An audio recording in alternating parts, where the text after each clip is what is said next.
One of the men accused of tying up Kim Kardashian and stealing millions in jewelry just told a French court that he regrets it all.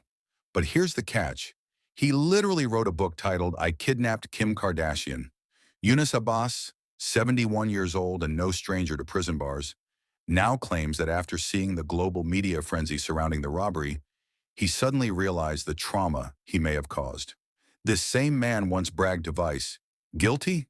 No, I don't care." Now he's in court saying he's sorry, as if the headlines never existed. And while he insists he never laid eyes on Kim during the heist, prosecutors are painting a very different picture, one involving zip ties, ski masks, and police disguises. Kim Kardashian herself is set to testify on May 13th. So what really happened that night in Paris? How did a gang of aging criminals pull off one of the biggest celebrity robberies of the decade? And how did they get caught? Let's rewind. October 3rd, 2016. Paris Fashion Week was in full swing, and Kim Kardashian was staying at the ultra-exclusive Hôtel de Portales. But just after 2:30 a.m., what should have been a quiet night turned into a real-life nightmare. A group of men dressed as police officers stormed the building. They forced their way into Kim's suite, zip-tied her hands, gagged her, and locked her in the bathroom. She was alone, helpless. They took her $4 million engagement ring, gifted by Kanye West, and nearly $6 million in additional jewelry. In minutes, they vanished into the Paris streets, leaving Kim terrified and the world stunned. When police finally tracked down the suspects, the public was in for a surprise. This wasn't some high-tech crime ring of 20-somethings. It was a crew of aging crooks, all in their 60s and 70s. They were quickly dubbed the Grandpa Gang. Yunice Abbas, one of the alleged lookouts, had already served 17 years for past crimes, burglaries, minor drug trafficking, the usual rap sheet stuff. He claims he never even saw Kim during the robbery, but admits to being part of the operation. And that's where things get messy. Because while Abbas insists he's remorseful now, his actions after the heist tell a very different story. At trial, Abbas told the court that the media coverage after the robbery made him reflect. He said seeing the story on TV nonstop made him realize how traumatizing it must have been for Kim. But just 2 years ago, in a 2022 interview with Vice, he said something very different. Since she was throwing money away, he claimed, I was there to collect it. That was that.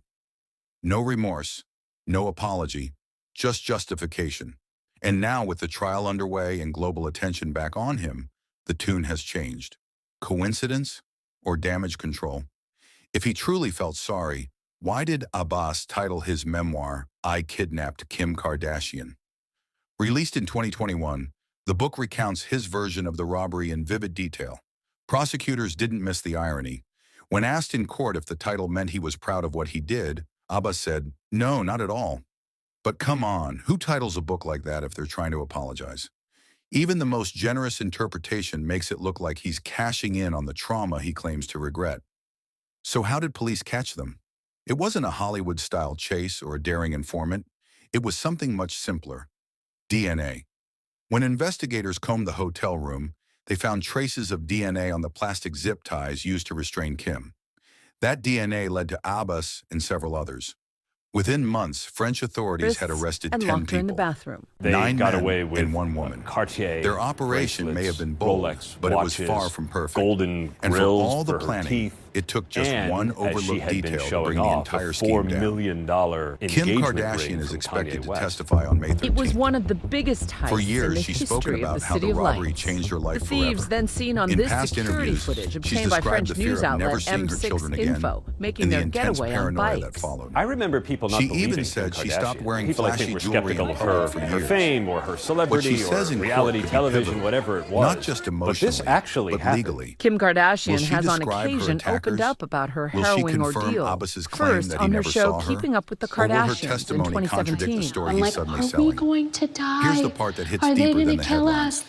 In And I that was same just like 2022 crying, like, interview, Abbas tell said, them I have they should be a babies. little less showy And toward years people who later, can't on My afford it. Next Guest Needs No It's a chilling Introduction with remark, David Letterman. almost like he's okay, blaming this her is for like being the rich time and I'm gonna visible. get raped, like, just Was Kim targeted because she deal. flaunted her lifestyle Now, online? Kim Kardashian will It's fly to something she's Paris been next accused month of. to But share let's her be clear, testimony as no the one trial's deserves what star happened to her. witness. We're told she's Still, eager the robbery Kardashian.